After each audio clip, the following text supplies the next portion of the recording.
शांति 5-4-22 महावाक्य प्रातः मुरली बाप दादा मधुबन। मिठा बाबा कहते मिठे बच्चे पिता शिक्षक एवं सद्गुरु तीन जन ही परम प्रिय अटंती। तीन जन जाक जड़े ही अटंती।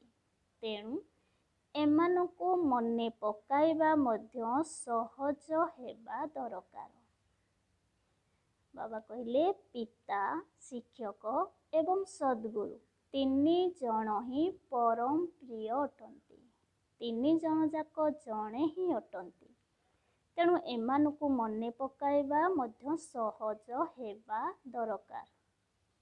बाबार आज प्रश्न अछि, एही कली जुगरे किए सर्वदा यौवन रहुछि ओ किपरि? एही कली जुगरे किए सर्वदा यौवन रहुछि ओ किपरि?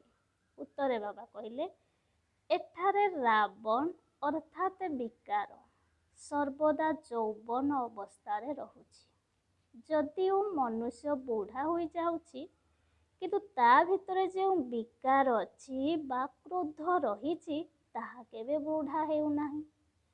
ताहा सर्वदा यौवन अवस्थारे रहिथाए। मृत्यु पर्यंत मध्य विकार आशा कायम रहिथाए। बाबा कहउछंती काम विकार महाशत्रु अटे, किंतु एहा ही मनुष्यर परम मित्र। एथिपाई जणे अन्य जनकु दुख देई चालिछंती। गीत अछि, मैं के नन्हा सा बच्चा हूँ। ओम शांति। पिला माने बाबा को मने पकाउछंती, जानिछंती आमे वर्तमान माया अथवा बलवान रावणर जंजीर रे बांधी होई जाइछु। बाबा कहउछंती एथिरु जे मुक्त करिवे से मध्य समर्थ अटंती। तुमे जानिछ जे आमे आत्मा माने शक्तिहीन होई जाइछु। रावण आमको शक्तिहीन करि देइछि। एही ज्ञान कौनसी मनुष्य पाखरे नाही। बाबा आसी पिला मानकु ज्ञान देउछंती। तुमे माने केते सर्वशक्तिमान विश्वर मालिक थिल, किंतु एबे केते कांगाल निर्बल होई जाइछ। सेथिपाई समस्ते डाकुछंती, हे परमपिता परमात्मा आमको आसी रावणर जंजीररु मुक्त कर। हे पतित पावनाश, सिए ही पतित मानकु पावन करूछंती। वर्तमान रावणर राज्य चलीछि। स्वर्ग को राम राज्य एवं नरक को रावण राज्य कुहा जाउछि। राम मध्य बलवान एवं रावण मध्य बलवान। काहिंकि ना उभय आधा आधा कल्प राज्य करूछंती। एबे तो सबु मनुष्य पतित। तुमे माने मध्य प्रथमे पतित थिल, तेणु एबे पतित पावन शिव बाबा आसी तुमको पावन हेबार ज्ञान देउछंती। जोग एवं ज्ञान। प्रथमे तो बाबांको साथिरे बुद्धि जुग रहिबा आवश्यक। लौकिक दुनिया रे पिता शिक्षक गुरु अलगा अलगा थांती। तांकु मने रखिबाकु पड़ी थाए अमुक शिक्षक आमको पाठ पढ़ाउछंती। तुमे माने तीन संबंधरे केवल जनकु ही मने पकाउछ। तीन जनक नाम एक शिव ही अटे। परम प्रिय, परम पिता, परम प्रिय शिक्षक, परम प्रिय सद्गुरु से ही जणे अटंती परमात्मा शिव। लौकिक दुनिया रे तो शिक्षक अलगा, गुरु अलगा, पिता अलगा। तेणु तांकु अलगा अलगा मने पकाई थांती। तांकर नाम रूप मध्य अलगा अलगा। एठारे तीन जनकर नाम एवं रूप एक। तांकर रूप निराकार एवं नाम ଶିବ। ତେଣୁ ବୁଦ୍ଧିରେ କେବଳ ଜଣଙ୍କର ହିଁ ସ୍ମୃତି ଆସୁଛି। ଶିବ ବାବା କହୁଛନ୍ତି, ମୁଁ ତୁମମାନଙ୍କୁ ଏହି ମୃତ୍ୟୁ ଲୋକରୁ ନେଇଯିବା ପାଇଁ ଆସିଛି, ଯାହାର ଲକ୍ଷଣ ମଧ୍ୟ ତୁମେମାନେ ଦେଖୁଛ। ଯେତେ ବଳବାନ ହେବ ମାୟା ସେତେ ସାମ୍ନା କରିବ, ବହୁତ ବିଘ୍ନ ପକାଇବ। ତୁମେମାନେ ମାୟାର ବହୁତ ଚୋଟ ଖାଉଛ। ମାୟା କେବେ ଜୋରରେ ଚାପୁଡ଼ା ମାରିଥାଏ ତ କେବେ ହାଲୁକା। ଏହିପରି ଜୋରରେ ମାରୁଛି ଯେ ବିକାରୀ ହୋଇଯାଉଛନ୍ତି। ପୁଣି ସେଇ ପ୍ରଭାବ ବହୁତ ସମୟ ଚାଲେ। ବୁଦ୍ଧିରେ ଯେପରି ତାଲା ଲାଗିଯାଏ। ବାବା କହୁଛନ୍ତି, ମାୟା ବହୁତ ଭୁଲାଇବାକୁ ଚେଷ୍ଟା କରିବ, କିନ୍ତୁ ତୁମେ ଭୁଲିବା ଉଚିତ ନୁହେଁ। ତୁମେମାନେ ମୋତେ ଯେତେ ମନେ ପକାଇବ ସେତେ ସତ୍ୟଯୋଗୀ ସମ୍ପତ୍ତି ବୁଦ୍ଧିରେ ଆସିବ। ତୁମେମାନେ ଉଚ୍ଚ ପଦ ପାଇବ। ଏପରି କେହି ସନ୍ତାନ ନଥିବେ ଯାହାକୁ ବାପାର ସମ୍ପତ୍ତି କଥା ମନେ ନଥିବ। ବାପାର ସମ୍ପତ୍ତି ପିଲାମାନଙ୍କ ପାଖକୁ ଲୁଚି ରହି ପାରିବ ନାହିଁ। ତୁମେମାନେ ମଧ୍ୟ ଜାଣିଛ, ଆମେ ପୁରୁଷାର୍ଥର କ୍ରମ ଅନୁସାରେ ବିଶ୍ୱର ରାଜତ୍ୱ ନେଇପାରିବୁ। ରାଜତ୍ୱରେ ସମ୍ପତ୍ତି ତ ସମସ୍ତେ ସମାନ ଭାବରେ ନେଇପାରିବେ ନାହିଁ। ଏଠାରେ ରାଜଧାନୀ ସ୍ଥାପନା ହେଉଛି। ଅନ୍ୟ ଯେଉଁ ଧର୍ମ ସ୍ଥାପକମାନେ ଏଠାକୁ ଆସୁଛନ୍ତି, ସେମାନେ କୌଣସି ରାଜଧାନୀ ସ୍ଥାପନ କରୁନାହାନ୍ତି। ଏପରି ମଧ୍ୟ କୁହାଯିବ ନାହିଁ ଯେ ସେମାନେ ରାବଣ ରାଜ୍ୟରେ ଆସୁଛନ୍ତି। ରାବଣର ସମ୍ବନ୍ଧ ଭାରତ ସହିତ ରହିଛି। ଏଇଠାରେ ହିଁ ରାବଣକୁ ଜଳାଉଛନ୍ତି, ଅନ୍ୟ ଆଡ଼େ ରାବଣକୁ ଜାଣି ହିଁ ନାହାନ୍ତି। ଆଧା କଳ୍ପ ପରେ ରାବଣ ରାଜ୍ୟ ହେଉଛି। ତେଣୁ ନିଶ୍ଚିତ ସୂର୍ଯ୍ୟବଂଶୀ ଏବଂ ଚନ୍ଦ୍ରବଂଶୀ କୁଳରୁ ହିଁ ଇସଲାମୀ ଧର୍ମ ବଂଶ ସୃଷ୍ଟି ହୋଇଥିବ। ଗୋଟିଏ ଧର୍ମରୁ ଅନ୍ୟ ସମ୍ପ୍ରଦାୟ ବାହାରିଥାଏ ନା। ଏପରି ନୁହେଁ ଯେ ସେହି ସମ୍ପ୍ରଦାୟ ବାହାରିଲା ସମୟରେ ସେଠାରେ ରାବଣ ରାଜ୍ୟ ହେବ। ନା, ସେମାନେ ତ ପରେ ଆସୁଛନ୍ତି। ବାବା ତ ଆସି ରାଜଧାନୀ ସ୍ଥାପନା କରୁଛନ୍ତି। ସେମାନେ ଅର୍ଥାତ୍ ଅନ୍ୟ ଧର୍ମ ସ୍ଥାପକମାନେ ସୃଷ୍ଟି ନାଟକର ଅଧା ସମୟ ଅତିକ୍ରାନ୍ତ ହେବା ପରେ ଆସୁଛନ୍ତି। କେହି କେହି 1/4 ଅତିକ୍ରାନ୍ତ ହେବା ପରେ ଆସୁଛନ୍ତି। ତେବେ ସେମାନେ ମଧ୍ୟ ଶତ୍ରୁ ପ୍ରଧାନରୁ ତମୁ ପ୍ରଧାନ ହେଉଛନ୍ତି। ତାଙ୍କ ନିମନ୍ତେ ଅଳ୍ପ କାଳ ସୁଖ ଏବଂ ବହୁତ କାଳର ଦୁଃଖ ରହିଛି। ଏହି ଖେଳ ସମ୍ବନ୍ଧରେ ବାବା ବୁଝାଉଛନ୍ତି, ପ୍ରଥମେ ପାବନ ଥିଲେ, ପୁଣି ପତିତ ହେଉଛନ୍ତି। ପ୍ରଥମେ ଏକମାତ୍ର ଦେବୀ ଦେବତା ଧର୍ମ ଥିଲା, ପୁଣି ଅନ୍ୟ ସବୁ ଧର୍ମର ବୃଦ୍ଧି ହେଉଛି। ନିଜେ ଦେବତାମାନେ ମଧ୍ୟ ହିନ୍ଦୁ ହୋଇଯାଇଛନ୍ତି, ପୁଣି ଅଲଗା ଅଲଗା ଧର୍ମର ମଧ୍ୟ ଚାଲି ଯାଉଛନ୍ତି। ସେମାନେ ମଧ୍ୟ ପରେ ନିଜ ଧର୍ମ ସ୍ଥାପକଙ୍କୁ ଛାଡ଼ି ଅନ୍ୟ ଧର୍ମକୁ ଚାଲି ଯାଉଛନ୍ତି। ଦେବତା ଧର୍ମ ପ୍ରାୟ ଲୋପ ହୋଇଯାଇଛି। ସମସ୍ତେ ଦେବୀ ଦେବତା ଧର୍ମରେ ହିଁ ଅଟନ୍ତି, କିନ୍ତୁ ସେମାନେ ନିଜକୁ ଦେବତା ବୋଲି କହିପାରିବେ ନାହିଁ। କାହିଁକି ନା ସେମାନେ ପବିତ୍ର ନୁହନ୍ତି। ପବିତ୍ରତା ବିନା ନିଜକୁ ଦେବତା କହିବା ବେକାଇଦା ହୋଇଯାଉଛି। ବାସ୍ତବରେ ଯେଉଁମାନେ ଦେବୀ ଦେବତା ଥିଲେ, ସେମାନେ ପୁଣି କ୍ଷତ୍ରିୟ, ବୈଶ୍ୟ, ଶୂଦ୍ର ହୋଇଯାଇଛନ୍ତି। ଏବେ ବ୍ରାହ୍ମଣ ହେଉଛନ୍ତି। ଏଇ କଥା ଅନ୍ୟ ଧର୍ମାବଲମ୍ବୀମାନେ ବୁଝିପାରିବେ ନାହିଁ। ଦେବତା ଧର୍ମାବଲମ୍ବୀ ହିଁ ଏଠାକୁ ଆସିବେ, ବାକି ସବୁ ତ ପରେ ଆସିବେ। ଆଗକୁ ବହୁତ ବୃଦ୍ଧି ହେବ। ମୁଖ ବଂଶାବଳୀ ବ୍ରାହ୍ମଣମାନଙ୍କର ବୃଦ୍ଧି ହୋଇଥାଏ। ପ୍ରଜାପିତା ବ୍ରହ୍ମା ଏବେ ବ୍ରାହ୍ମଣ ଧର୍ମ ସ୍ଥାପନ କରୁଛନ୍ତି। ତେଣୁ ପ୍ରଜାପିତା ବ୍ରହ୍ମାଙ୍କର ସନ୍ତାନମାନେ ନିଶ୍ଚିତ ବ୍ରହ୍ମା କୁମାର କୁମାରୀ ହେବେ ନା। ବ୍ରାହ୍ମଣ ମାନେ ହିଁ ପୁଣି ଦେବତା ହେବେ। ଢେର ଆସି ଏଇ ଜ୍ଞାନକୁ ବୁଝିବେ। ତୁମେମାନେ ଏବେ ସୂର୍ଯ୍ୟବଂଶୀ ରାଜଧାନୀରେ ଆସିବା ପାଇଁ ପୁରୁଷାର୍ଥ କରୁଛ। ସେଥିରେ ମଧ୍ୟ ମୁଖ୍ୟ 8 ଅଛନ୍ତି। ବାକି ତ ବୃଦ୍ଧି ହୋଇ ଚାଲିବ। ଯିଏ ମମା ବାବାଙ୍କର ହୋଇ କିଛି ଜ୍ଞାନ ଶୁଣିବେ ତେବେ ସେମାନେ ମଧ୍ୟ ଆସିବେ। ପ୍ରଦର୍ଶନୀକୁ ଢେର ଆସିଥାନ୍ତି। ସେଥିରେ ମଧ୍ୟ କେହି କେହି ବାହାରି ଭଲ ଭାବରେ ପୁରୁଷାର୍ଥ କରିଥାନ୍ତି। ପ୍ରଥମେ ପ୍ରଥମେ ନିଶ୍ଚିତ ବାବାଙ୍କର ପରିଚୟ ଦେବା ଦରକାର। ପୁଣି କେହି ଲିଙ୍ଗ ରୂପ କୁହନ୍ତୁ ଅଥବା ଜ୍ୟୋତିଷ ରୂପ କୁହନ୍ତୁ। ବାବାଙ୍କୁ ବୁଝିଗଲେ ବ୍ରହ୍ମ ମହତ୍ତତ୍ୱକୁ ଭଗବାନ ବୋଲି କହିବେ ନାହିଁ। ପରମପିତା ପରମାତ୍ମା ତ ଜ୍ଞାନର ସାଗର ଅଟନ୍ତି। ବ୍ରହ୍ମ ତ ନଲେଜଫୁଲ ନୁହେଁ। ତୁମେମାନେ ପଚାରୁଛ ଯେ ଆତ୍ମାର ରୂପ କିପରି?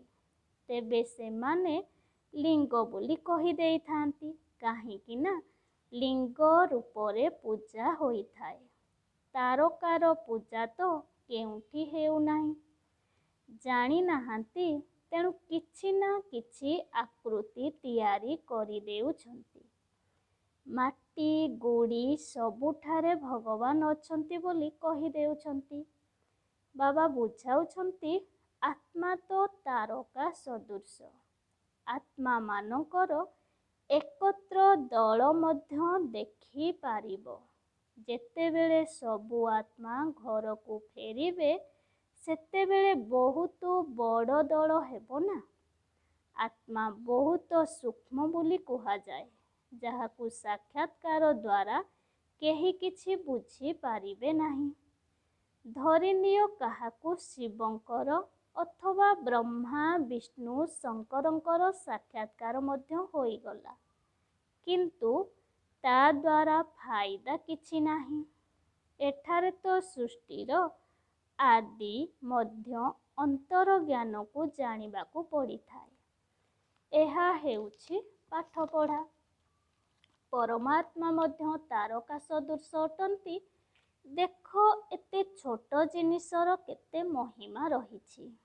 ଜ୍ଞାନର ସାଗର, ପ୍ରେମର ସାଗର, ସୁଖର ସାଗର, ସେ ହିଁ ସବୁ କାମ କରୁଛନ୍ତି। ଏହାକୁ ହିଁ କୁହାଯାଉଛି ଅତି ଗୁହ୍ୟ କଥା। ବାବା କହିବା ମାତ୍ରେ ବୁଦ୍ଧିରେ ଆସିଯିବା ଉଚିତ ଯେ ଇଏ ନିଶ୍ଚିତ ସ୍ୱର୍ଗର ରଚୟିତା ଅଟନ୍ତି। ଏକଥା ମଧ୍ୟ କହୁଛନ୍ତି ଭଗବାନ ନିଶ୍ଚିତ କେଉଁଠି ନା କେଉଁଠି ଆସିଛନ୍ତି। ଯଦି ଗୀତାର ଭଗବାନ ଶ୍ରୀକୃଷ୍ଣ ହୋଇଥାନ୍ତେ ତେବେ ସେ କେଉଁଠାରେ ଲୁଚି ରହିପାରିବେ ନାହିଁ, କାରଣ ସିଏ ଦେହଧାରୀ। ତେବେ ଏହା କେତେ ଗୁହ୍ୟ କଥା।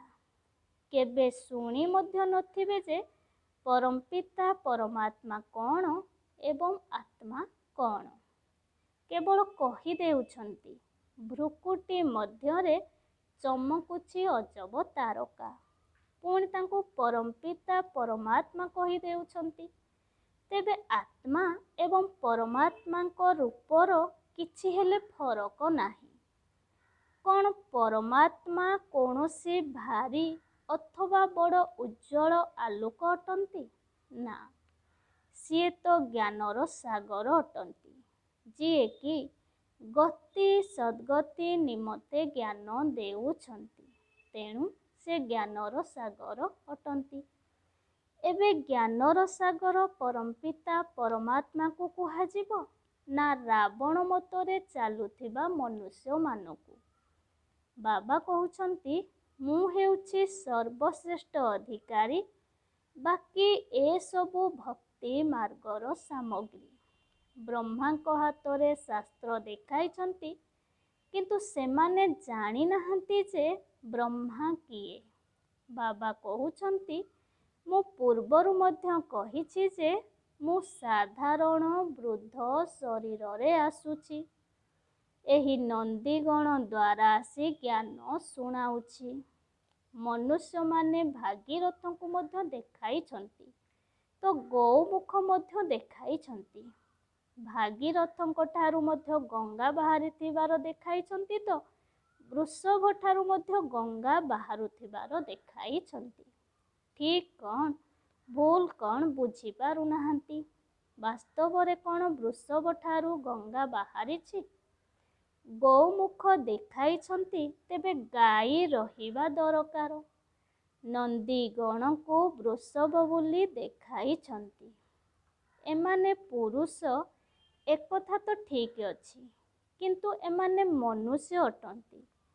ଯଦି ଗୌ କୁହାଯିବ, ତେବେ ସେ ମଧ୍ୟ ମାତା ଅଟନ୍ତି ନା। ଏହି କଥାକୁ ମନୁଷ୍ୟ ବିଲକୁଲ ହିଁ ଭୁଲି ଯାଇଛନ୍ତି। କିଛି ସତ୍ୟ କହୁନାହାନ୍ତି।